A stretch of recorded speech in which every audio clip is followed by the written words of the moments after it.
Now, session 2 is on the significance of social capital, CSR, and the relevance of Islamic social finance, while the important role that IFIs have to play in the current world that we are.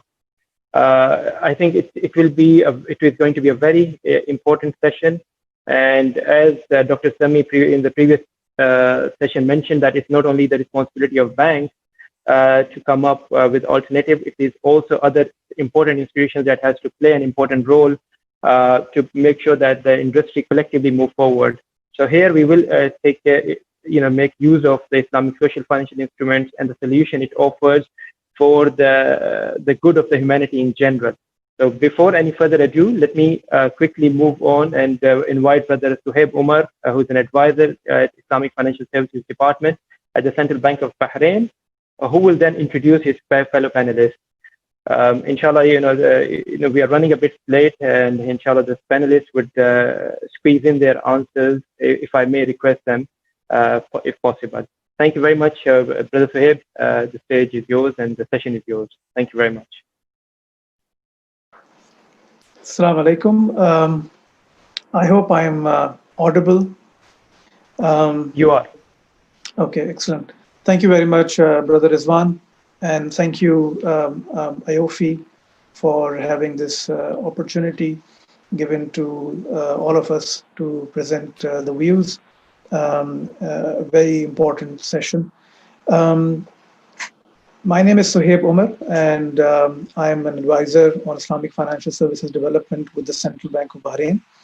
I'm also a member of the AAOIFI Governance and Ethics Board. Before I introduce the panelists, let me just say that we have about an hour, and Brother Rizwan, your request to squeeze in the time is not fair, because we shouldn't get the burden of other people's responsibilities. So we will keep to our time, which is an hour, and try to get as many audience questions as possible as well.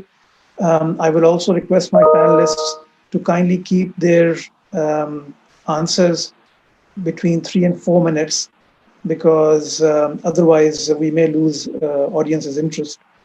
We have a very august list of people that will be presenting themselves as panelists here. Let me start with Sheikh Ishaaq.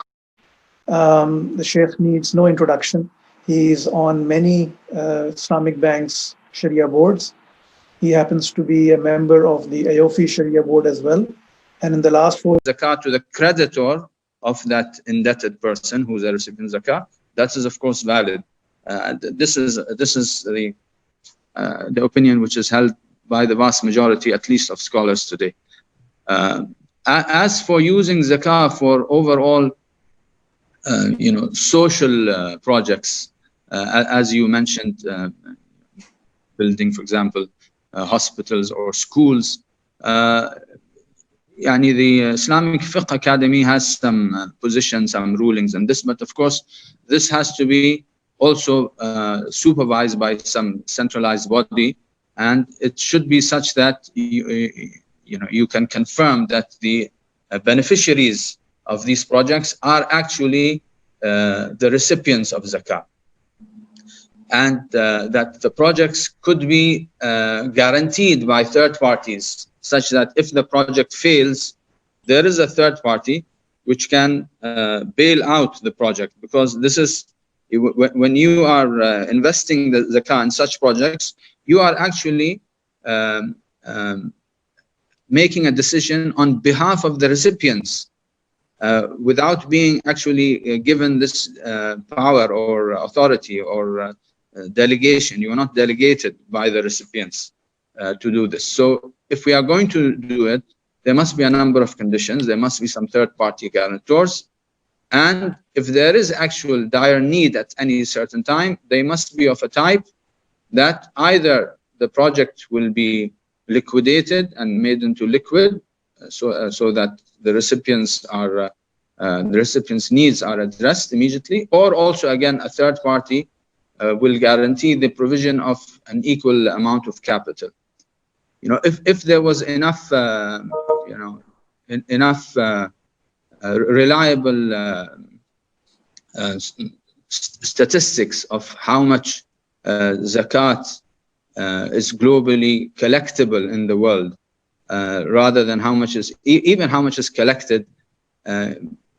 These are the very first basics that we have to deal with if we are going to efficiently or make zakah realize its objectives, its maqasid, in the most efficient manner possible. We don't even know how much reliably, we don't even know how much zakat is due on an annual basis, and indeed how much zakat is collected on an annual basis. One point, if I may say, Dr. Qadi mentioned in his presentation, is that he mentioned the Gulf countries, almost all of them, as countries where zakat is collected centrally, which is not the case. Only in Saudi Arabia, of the countries he mentioned, actually only in Saudi Arabia and Oman is zakat collected by central authorities. Otherwise, it is the left to the individual whether he or she wants to give zakah or not. This is another. Thank you, Sheikh. Thank you. We'll come to the zakat issue later again, but let me just direct a question to Dr. Amjad Saqib. Doctor, I have two questions for you. First of all, how do you see the role of brotherhood or mawakhat in addressing this pandemic? And drawing on your own experience of the last 2 decades at Akhuwat, how do you see that concept helping in this COVID-19 crisis?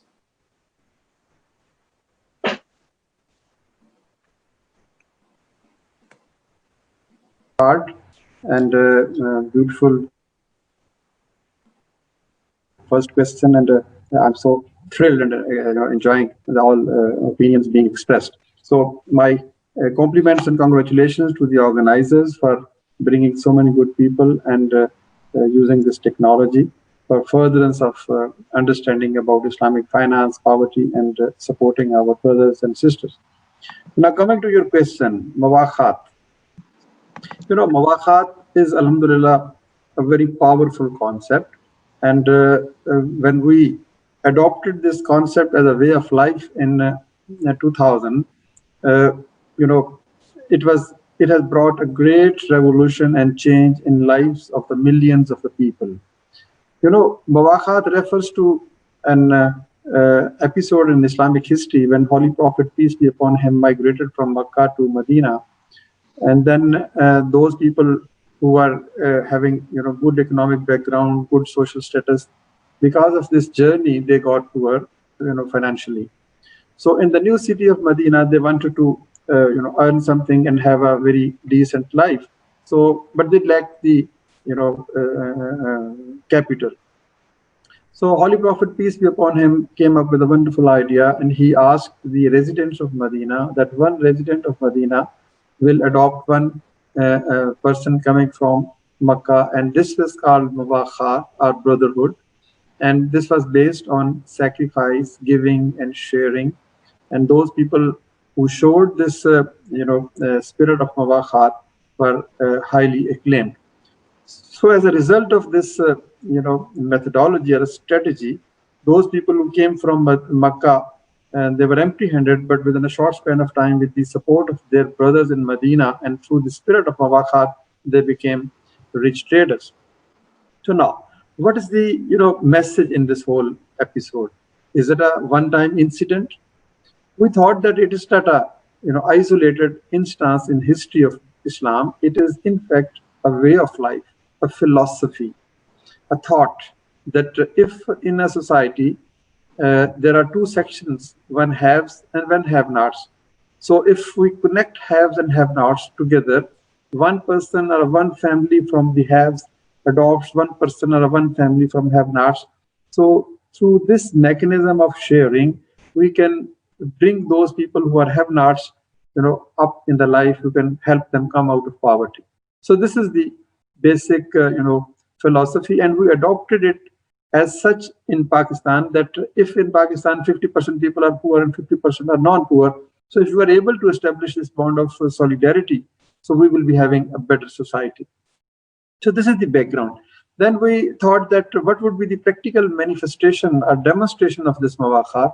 So we thought that another Islamic concept of Qarz Hasan should be brought in, and those people who are haves, if they give some money and create a credit pool, and those people who are have-nots are given that money from that credit pool through a custodian organization, which you can call Qarz Hasan organization or Islamic microfinance organization.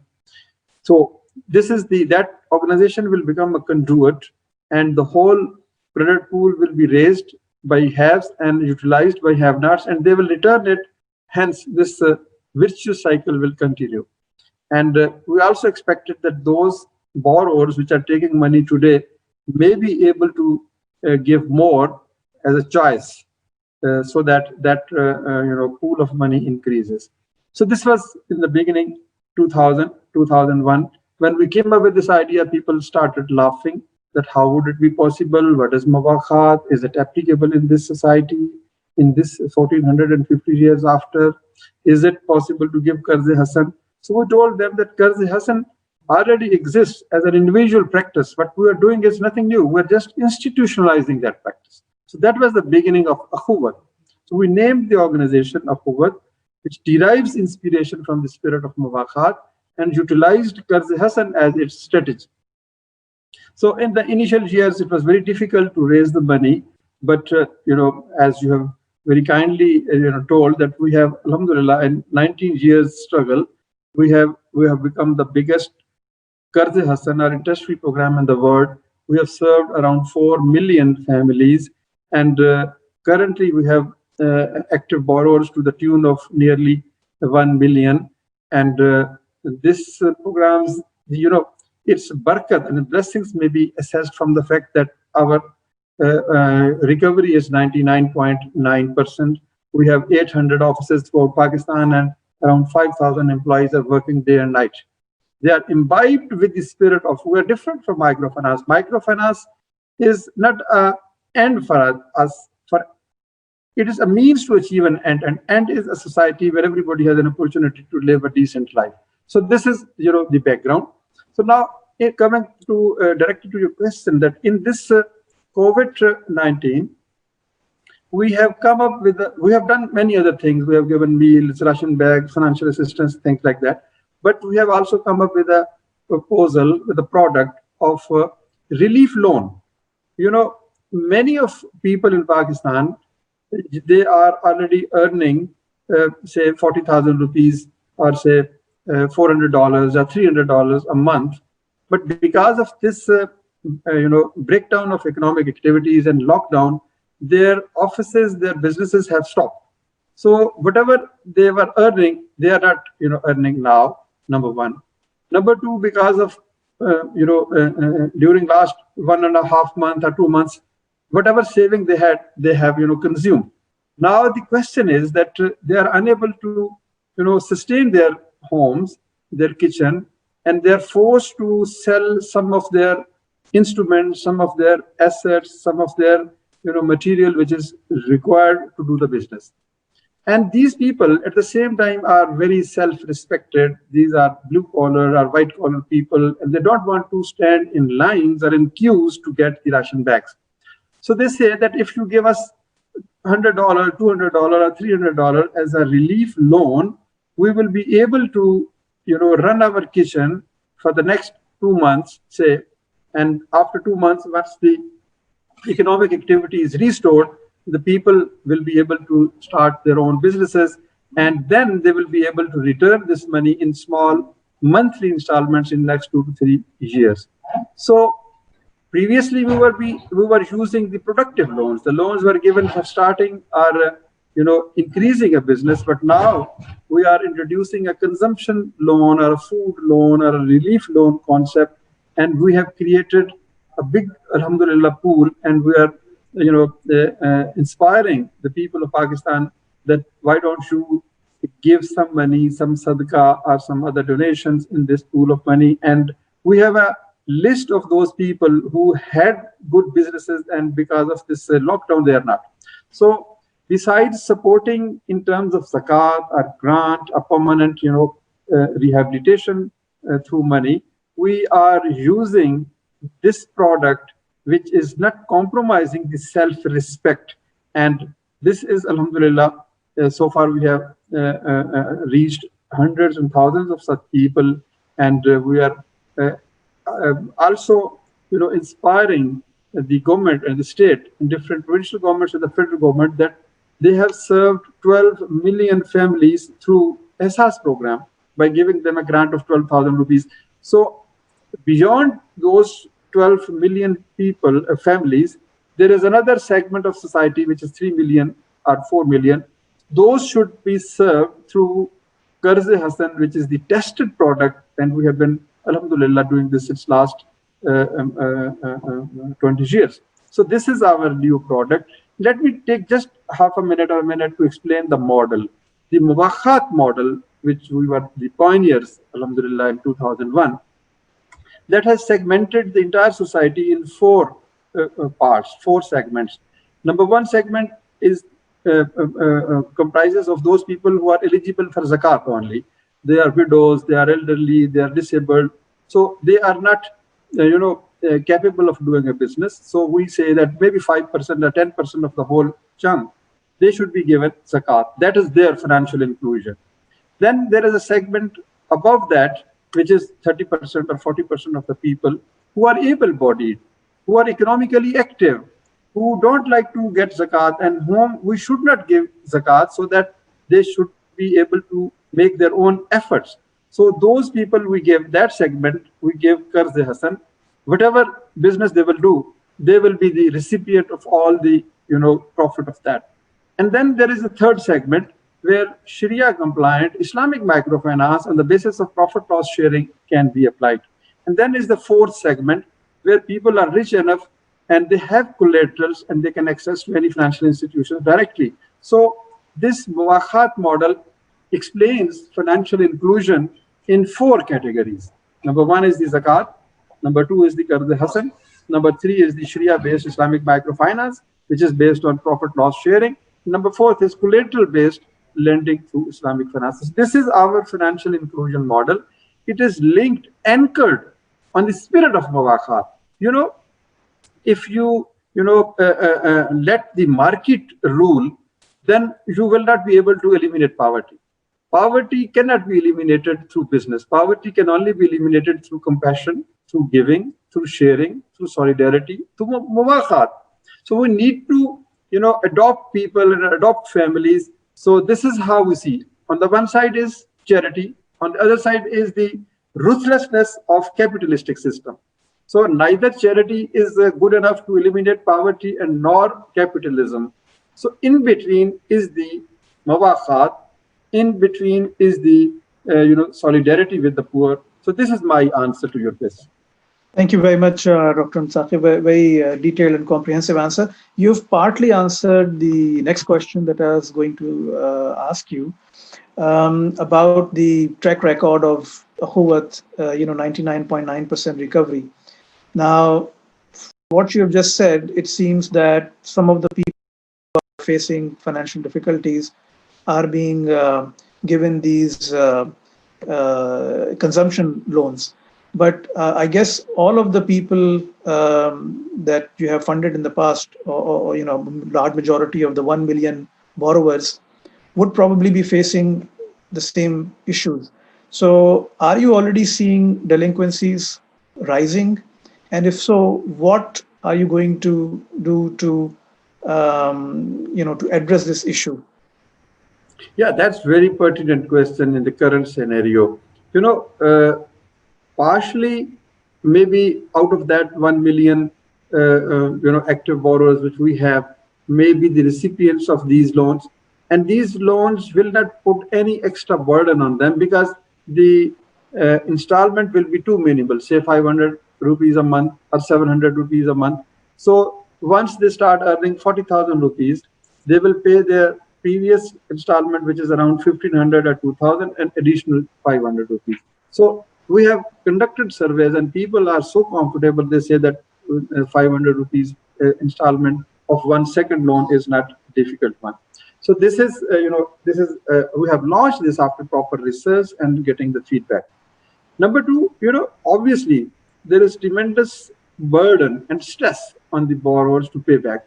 So in Pakistan, Securities Exchange Commission of Pakistan and State Bank has allowed, 1 year's deferment of the, installments. And what the organizations are doing, that they are not charging the interest. They have deferred the interest because they are involved in interest-based lending. But in our case, it's a unique position that we don't charge anything over and above the original amount. And you will be amazed to see, and this is the barakah, this is the blessings of Qarz Hasan, this is the sincerity of the whole program, that as compared to other conventional microfinance clients, our clients are so dedicated that they are paying our installments to a large extent. And this has amazed us because people see, as I mentioned in the beginning, microfinance is not an end for us. It is not a business for us. It is not industry for us. It is a means to achieve an end. We establish a bond of brotherhood with the family first, and then ask that what can we do for you? If you need some assistance for starting a business, here is a Qarz Hasan. So our basic arrangement, our basic association and engagement with the borrower is not a borrower or a financier, it is a brother. So I'm sure the second part of your question, that the delinquency, obviously there is a tremendous stress in the market, and organizations are making some plans and strategizing to find the solution. And there is, some people say that microfinance is facing existential crisis, because if all the amount which is outstanding, that is at risk. But I'm so humbled to mention that our borrowers are so committed, so loyal. Their loyalty is not with the money, or their loyalty is with the institution. They want to see Ukhuwat flourishing. They see Ukhuwat as a friend which held their hand in a situation of financial crisis.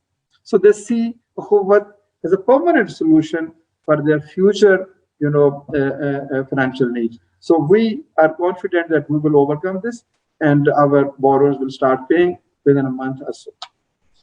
Thank you very much, Dr. Saqib. I know you have another commitment you need to leave in a few minutes.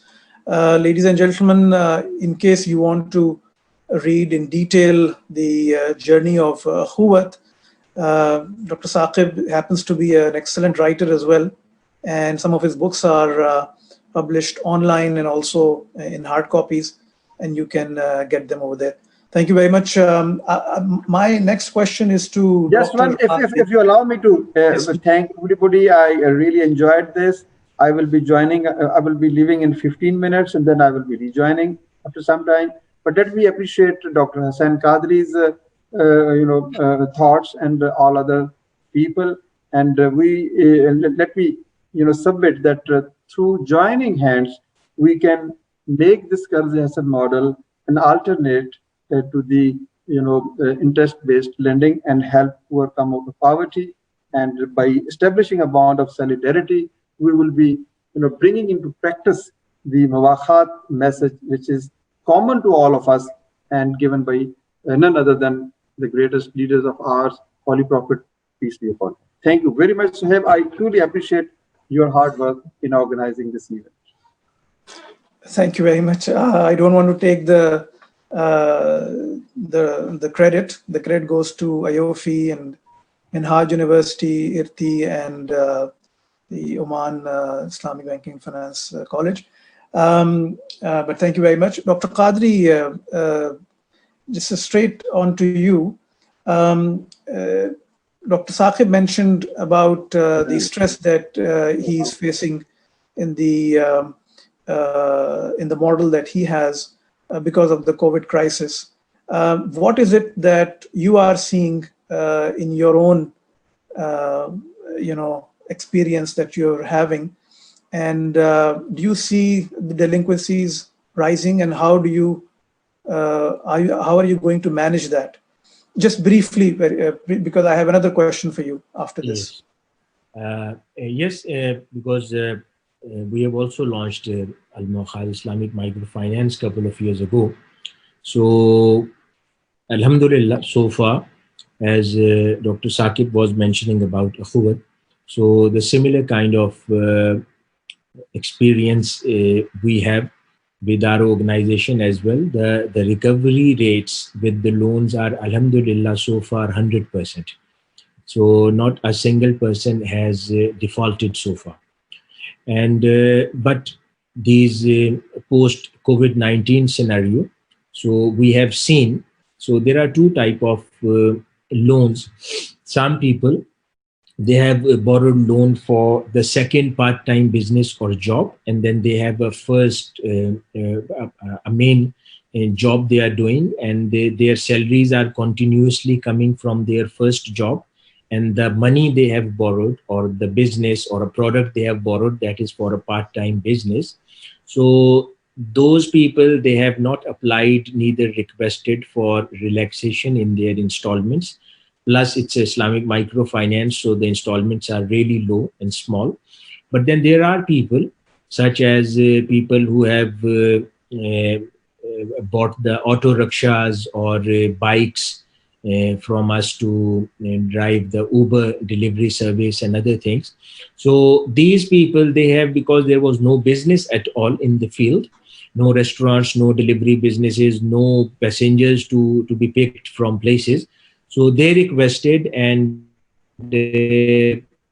upon their first request, as a matter of policy, Al-Mukhad Islamic Microfinance, they have actually accommodated their request and postponed their installments for at least 3 months, so that everything, at least the lockdown is finished, everything goes back to normal, as this is the instructions of Sayyidina Rasulullah sallallahu alaihi wasallam as well. When you have given a money as a loan to someone, so the person who is asking for his money, so he should be nice enough or ask person in a very nice manner. And if somebody he feels that he or she cannot return the money back, so he should be accommodating, and Allah Almighty will accommodate that person in the day of at the day of judgment. So this is a matter of policy. We have postponed such installments for those people, and inshallah, when the markets will open, so they will again start giving the installments. How many people have benefited so far from your program? We basically developed this whole idea in 2014. So that is not a very old organization, but actually we started lending money to the borrowers. That was recently last year. So within 1 year, so it's the number is in dozens, not exceeded 100 so far. But Alhamdulillah, every single person we have accommodated or lended the money or the products of businesses. So they are not defaulted, not even for a month. Thank you. I'll get back to you again, but let me bring in Dr. Khalid Khalifa. Mr. Khalifa, what is the importance of zakat that you see in the lives of people who are in need of humanitarian aid, and especially in the context of the current outbreak? What has been your experience? Assalamu alaikum wa rahmatullah wa kull aam wa antum bikhair jami'an. It's a pleasure to be with you, and this is a very relevant question. Let me start with some statistics to put things in context. We are now talking about 70 million people who are forcibly displaced. 70 million. This is a very huge figure. And those people are between refugees and internally displaced in their own countries. The number of refugees is about 25 million people who left their countries and fled to neighboring countries in most cases. 85% of this total do not go actually to rich countries. They go to neighboring poor countries. People leave Myanmar, for example, like the Rohingya refugees, and we are talking about 1 million displaced Muslims. They do not go to Europe or the States. They moved to neighboring Bangladesh. People leave Sudan and go to Chad. People leave South Sudan and go to Uganda. 85% of the total live in low-income countries. Then where do those people live worldwide? 60% of this total is very unfortunately living and coming from the member states of the Organization of Islamic Cooperation. 60% of the total. And this is also a very shocking figure. And that's why we started to look into Islamic finance and Islamic philanthropy tools. It's a no-brainer to think of that. If 60% of your target population is living and coming from Muslim countries. That's why we are focusing on Islamic philanthropy. The situation now is very bad.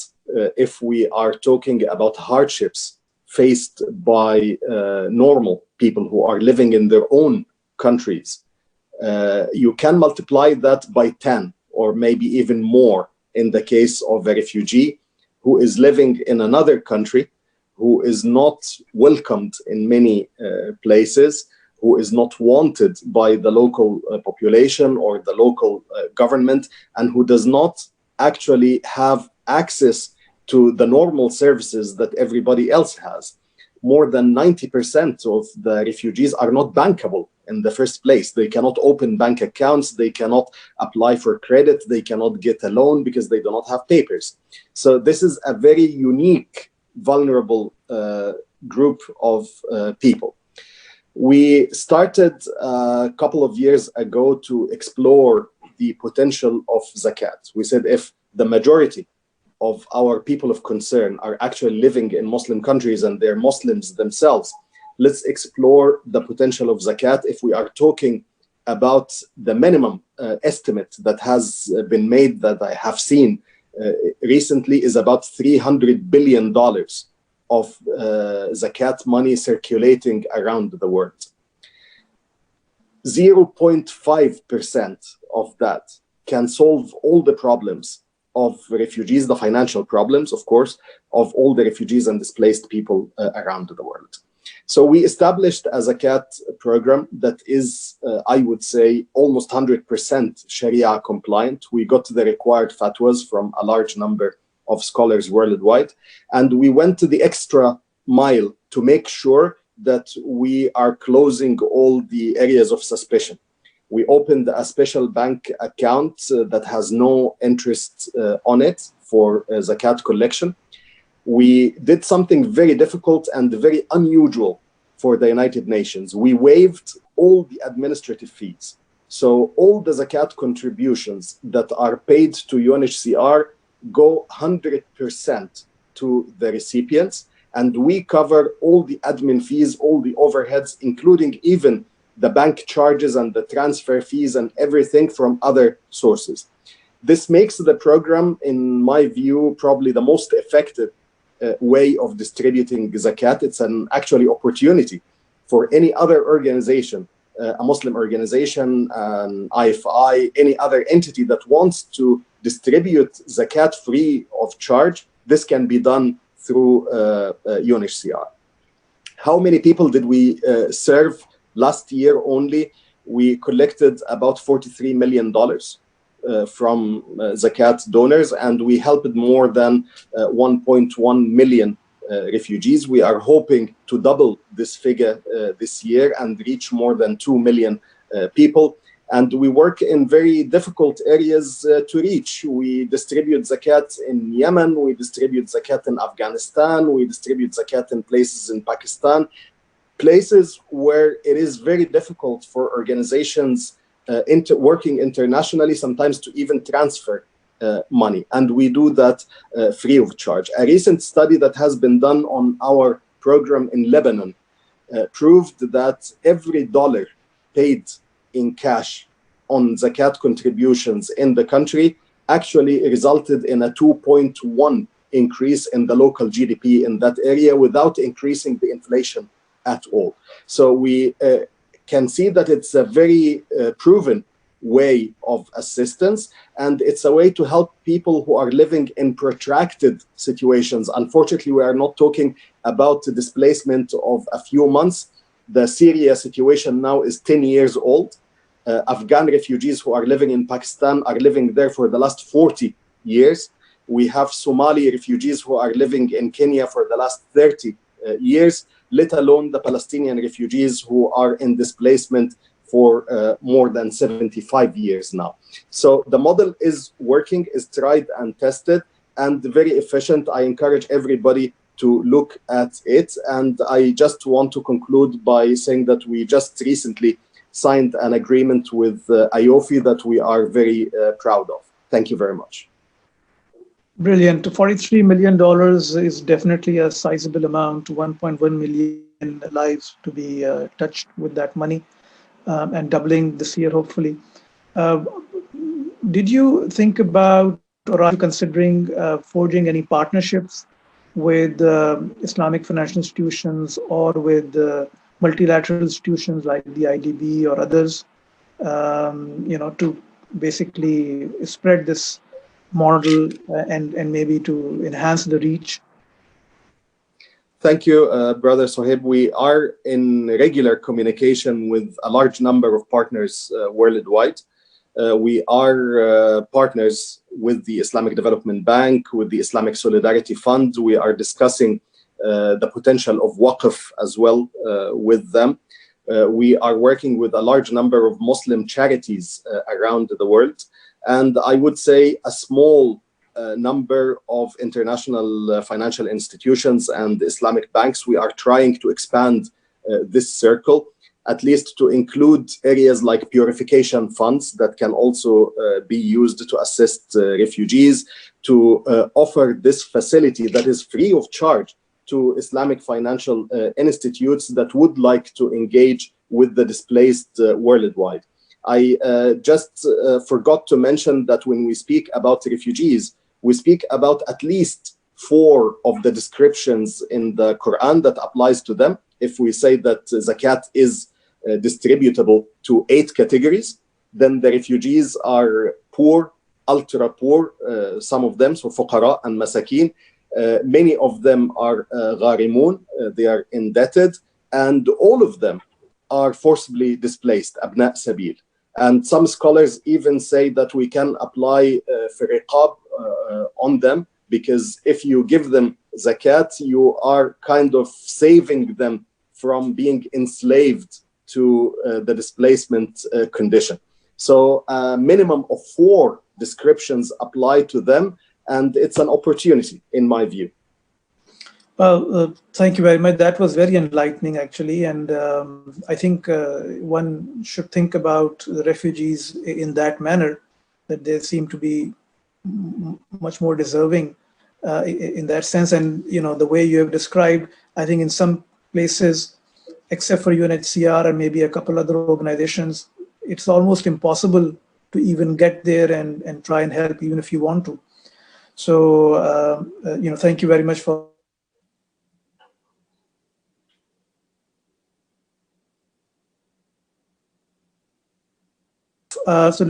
who is working with the IDB on a number of waqfs.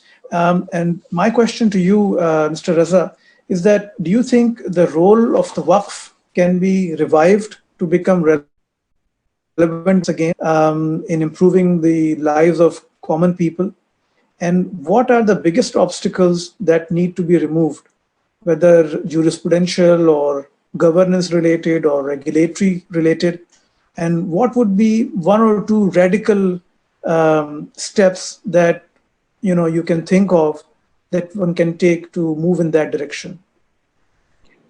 Thank you very much, Zaib, and I would like to thank you for inviting me for this prestigious occasion and this forum. Well, this is a very pertinent question, and the concept of waqf is not very well understood in the recent world. So in that context, we have to see the historical perspective of Awqaf.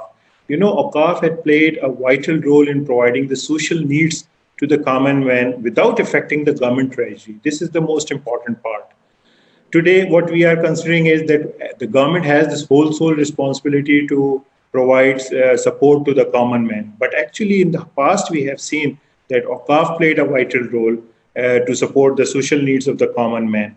Like I'll start with the time of Prophet Muhammad sallallahu alaihi wasallam, that he established two types of waqf.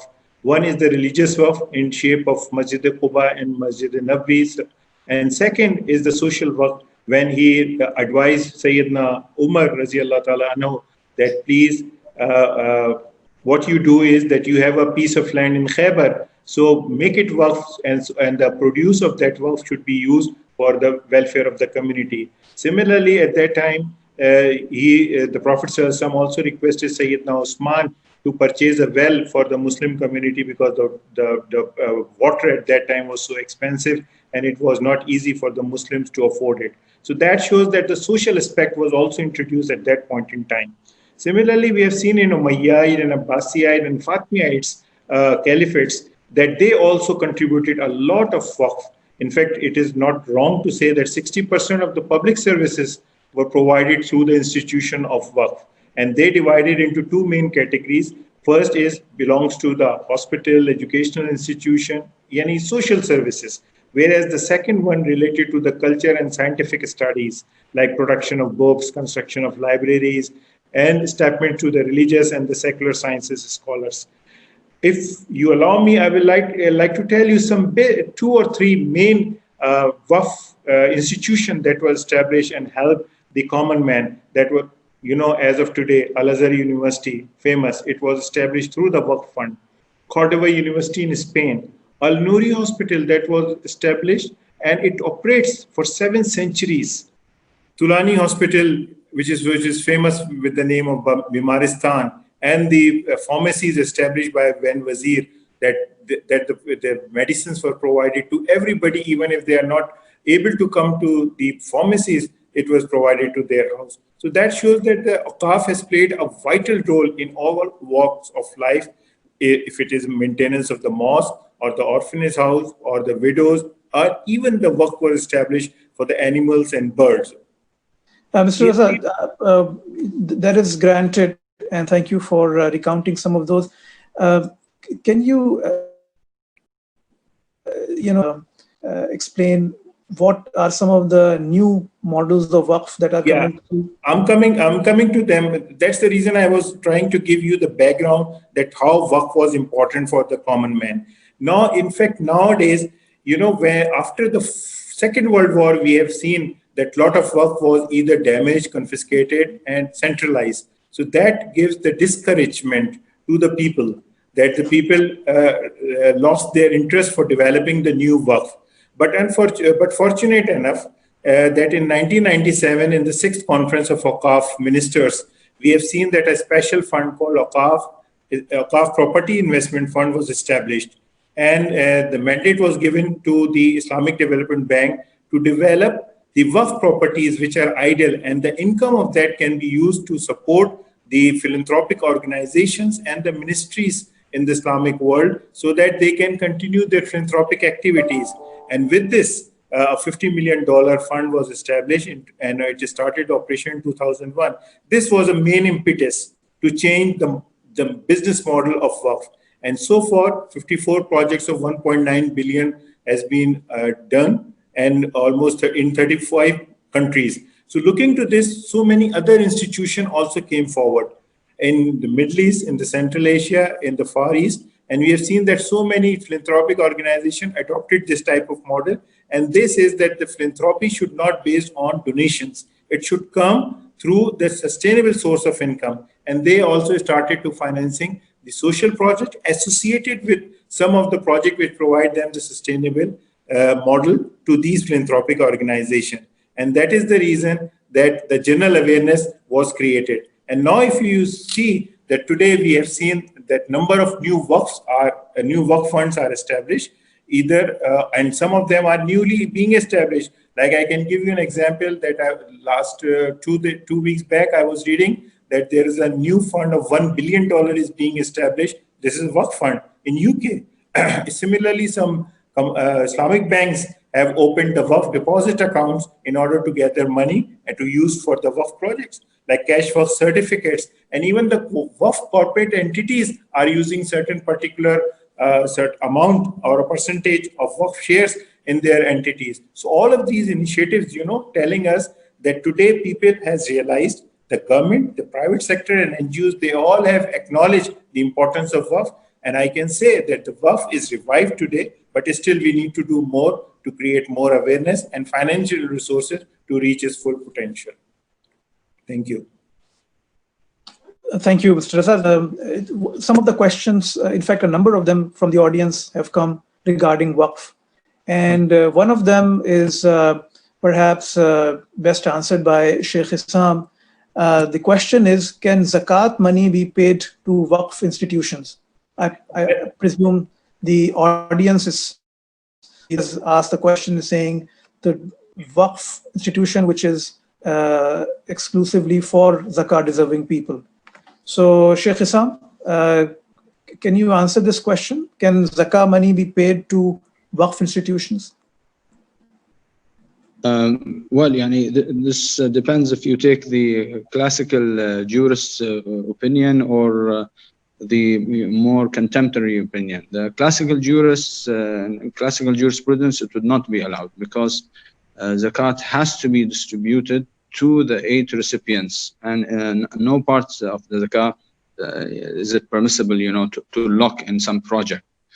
I would say that the analogy of the general guidelines of the Islamic Fiqh Academy resolution is that, yes, you may set up some Waqf investment fund through Zakat collections, but even the Islamic Fiqh Academy have a number of stipulate a number of conditions.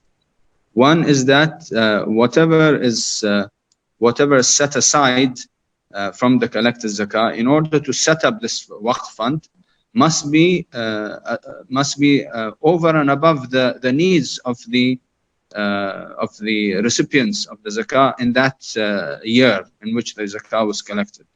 Secondly, as I think I mentioned earlier, there must be a third-party guarantor of the fund in case it goes bust. And thirdly, that it must be of a nature that you may liquidate easily to address the needs if some certain urgent need arises and there isn't enough in the Zakat fund. These are the basic guidelines. Thank you very much. That's really enlightening. So that opens up actually a whole new avenue. Mr. Raza, you wanted to say something about this? Yes, actually, Waqf cannot be established in a day or two. It needs a long policies, needs the real estates, needs the lot of financial assistance. So we have to see what actually we can get it from Zakat, because Zakat is available, it is mandatory, and every year Muslims take out Zakat. So we have to find out through our jurisprudence that how can we use this money for development of Awqaf. But since I'm not the expert in Zakat, so I cannot make any comment further. Sure. Just a couple more questions, I guess, again from the audience. One is directed to Dr. Qadri, that you've mentioned about a number of vocations that can be taken up by the people who are recipients of microfinance loans. But what about the skill set?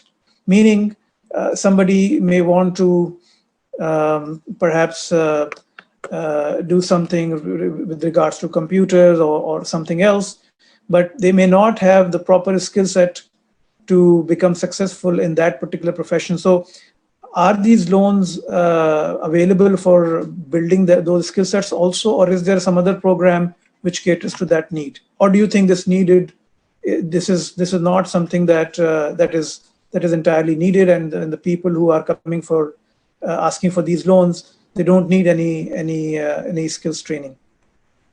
Yes, there are. I've been looking at few questions as well. the people have been asking, especially for this related to zakat, the applicability of zakat on the loaning someone through microfinance models, and especially then your question about if we could invest that on developing a skill set as well. Now, basically, I would like to start it with the other question, the permissibility of usage of zakat, basically. So there are so many questions in the list. Yes. So there is a lot of literature available. They compile the opinions of various fuqaha from the history, such as the popular book Majmu' al-Nabawi. So that has collected a lot of opinions on the subject of zakat from scholars of fiqh Shafi'iyya and scholars of fiqh Malikiyya and Hanbalites, and there's a lot of literature. So they specifically described and discussed this whole concept in the light of the verses of Quran, and then again the hadith of Sayyidina Rasulullah sallallahu alaihi wasallam, and then again the statement which I was mentioning during my presentation from Sayyidina Umar bin al-Khattab radiyallahu ta'ala. So that has been discussed, either this loan, the zakat should be given, how much zakat should be given to a person. So the majority of scholars are of opinion, especially in fiqh Hanbali and in fiqh Malikiyya and fiqh Shafi'iyya, that the zakat should be given this much that the person's need is completely over and the person gets satisfied. So that is something. There are ulama and scholars, they are of opinion that only this much percent amount of zakat should be given, that he could live his life for a year in a way. But majority, they are of opinion that he or she should come out of the zakat receiving and he should become a zakat giver by giving this much. For example, there is another story from the life of Sayyidina Umar bin al-Khattab radiyallahu ta'ala, when someone walked to him and he said, I am poor. And he said that, okay, he gave him 3 camels altogether. So his need could have been fulfilled with 1 camel, but he gave him 3 camels. So it wasn't just to make his hunger go away, rather he was giving him for the business purposes. Now coming to the loan concept, how this will work. So when we say, for example, that all that collected zakat in Pakistan should be distributed through microfinance model, and that way we can help around 15 million people to get their jobs and businesses. So that is only a model for sake of argument. If, for example, the ulama or fuqaha, they come together and they say that, okay, we don't, even though in my opinion, it is permissible. If someone comes and says, okay, we don't accept it, the zakat should not be given as a microfinance model. Rather, the concept of tamliq comes in and we have to give it in malqiyah of some other person. Okay, no problem. So the only thing will happen that every next year for the next 5 years, the repayment amount which was increasing and we were able to accommodate more people, only that will stop. Still, the rest of the model remains same, that with that money, instead of distributing a cash among the people, you buy someone a business which could help him or his family come out of poverty. So instead of maybe 15 million, if that repayment amounts through microfinance models are not coming back, so we can still help with this model around 10 to 12 million people. So that is one thing. Just bear for a minute. I'm coming to that. So that is one thing. But in my opinion, if we go for a microfinance model, the concept of tamliq comes in. For example, if the zakat giver has given the zakat to the state, now like a concept of Baitul Mal. So all that zakat, that becomes and goes into the ownership of state and for those people who are deserving and needy according to Islam and Sharia descriptions. So that amount remains there, the ownership is there. It is just now the ecosystem that money goes out, money comes back again, but that whole asset and amount remains for those deserving people forever. And that continues and that can continue. Now coming to that technical set skill. Yes, of course. The only concept which we are adopting here at Al Muakhad Islamic Microfinance, we are not handing over cash to the people, because some person in a need he can use that amount for some other things, and then he can remain in the same condition forever. So we rather hand them over the proper businesses. That's why I mentioned SMEDA organization in my presentation, that if that organization is connected with microfinance institutions, so that way the proper trainings can also be offered to those people who are given a proper product or a business to run. Secondly, this amount can easily be invested on those people who want to enhance their skill set.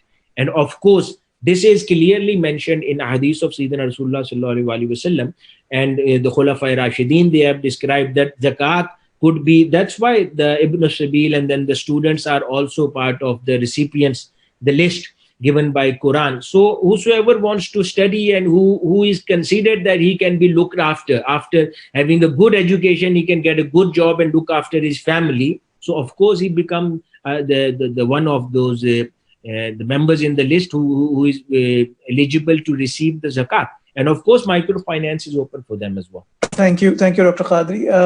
Just the last question as we are coming to the end of the session. And the question is directed to Sheikh Hasan.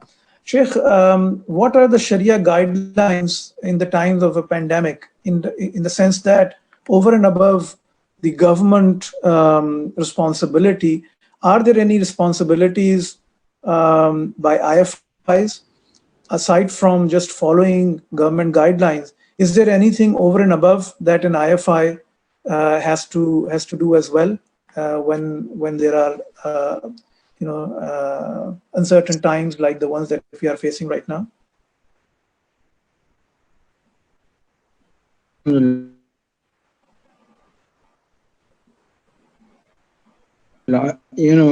I think IFIs institutions in their very short life so far relative to conventional finance, they have weathered a number of very stiff crises. The last one being, of course, the 2008-2009, and they have remain, they have proven themselves time and again. In order to burden them with the such very broad social issues, I think would be unfair, because the IFIs have themselves come in the market without any sponsorship by any central regulator. Banks in the other parts of the world, in the in the West especially, have always been receiving aids packages. The $2 trillion stimulus package which Trump talked about actually is a $6 trillion package. Four of the $6 trillion is for the Federal Reserve to give as it pleases without any supervision by the Congress or anybody. Whereas when we see banks, Islamic banks, they are in much smaller and tight situations. To require them to address the needs of the society in this matter, I think is really unfair. What would be, of course, important is that if they could collectively, the banks between themselves, could set up some sort of joint fund between themselves in order to address these issues. Yes, banks maybe have reduced their modes of financing, their mindset to purely legalistic compliance issues, are not not addressing the iman side of dimension of it. Especially in the month of Ramadan, we have to remind ourselves that the month of Ramadan, specifically of all the 12 months of the year, is a month of giving. The Prophet ﷺ was described as the most generous person, unequaled amongst others. But in the month of Ramadan, his generosity was like the generosity of a wind which comes and covers everything. His goodness, his generosity covered everything. We should remind ourselves that the Prophet ﷺ has sworn that giving will never reduce your holdings. He swears by Allah. He says 3 things I swear upon. One is that your giving will never reduce your holdings. Of course, this he's addressing natural persons, but institutions are actually owned by natural persons. So if the boards of directors, the managements remind themselves of these directions, these guidelines or guidance of the Prophet ﷺ, I think we can gradually, slowly, but surely move in this direction. Sadly, I think we are too restricted to the legalistic compliance issues rather than the general maqasid issues. Thank you very much, Sheikh Hasan. We have come to the end of the session.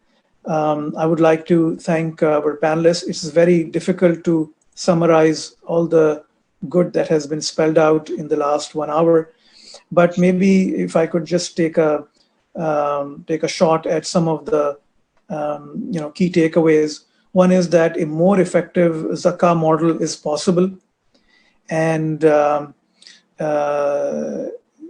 it is important to consider the broader picture as far as zakah is concerned. Another is that the interest-free finance model, microfinance model of interest-free loans has done wonders for a number of people, and as compared to the general perception, the recovery rate is also quite high, and that is one area where Islamic institutions could delve into. The other is that Awqaf, revival of Awqaf is important, and IDB is doing an excellent job, and it requires other segments of the society to come into this area as well. So with that, let me just conclude the discussion. We could not take many of the questions coming from the audience, but we have tried to take at least 4 or 5. Thank you, gentlemen, Sheikh Hasan, Ishaaq, Mr. Khalid Khalifa, Dr. Amjad Saqib, Dr. Hussain Muhyiddin Qadri, and Sayyid Asim Raza. Thank you very much, gentlemen, for your contribution. And thank you for all the questions that have come from the audience. Thank you very much. Thank you very much. Much appreciated. Assalamu alaikum wa rahmatullahi wa barakatuh.